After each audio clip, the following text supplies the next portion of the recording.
இந்த படத்தோட கதையை பொறுத்த வரைக்கும் பார்த்தீங்கன்னா, எமா ஸ்டோன் வந்து பயங்கர பணக்காரங்களா இருக்காங்க. அவங்க ஒரு கம்பெனிய நடத்திட்டு இருக்காங்க. அந்த கம்பெனிய பொறுத்தவரைக்கும் பயங்கரமான வேலைகள், ஓவரால் இது எல்லாமே யாருடைய தலையில இருக்கு அப்படின்னு பார்த்தீங்கன்னா, எமா ஸ்டோனுடைய தலையில தான் இருக்கு. அப்ப இவங்க என்ன யோசிக்கிறாங்கன்னா, நம்ம லைஃப் இப்படியே சந்தோஷமா இருக்குன்ற மாரி நெனச்சுக்கிட்டு இருக்காங்க. அப்ப 2 மனநலம் சரியில்லாத ஆட்கள் எமா ஸ்டோன கடத்திர்றாங்க. அண்ட் எமா ஸ்டோன் எழுந்தவுனே என்ன சொல்றாங்கன்னா, "என்ன கடத்திட்டீங்க. 48 மணி நேரம் டைமு. அதுக்குள்ள உங்கள யாரு? நீங்க எங்க இருக்கீங்க? உங்க ஜாதகமே எடுத்துட்டு வாங்கன்றத சொல்றாங்க."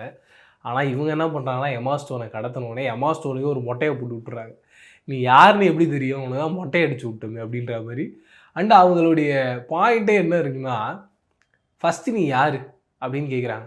பொம்பள சொல்லுது, "நான் ஒரு சிஇஓவா இருக்கேன். இவ்வளோ பெரிய கம்பெனி.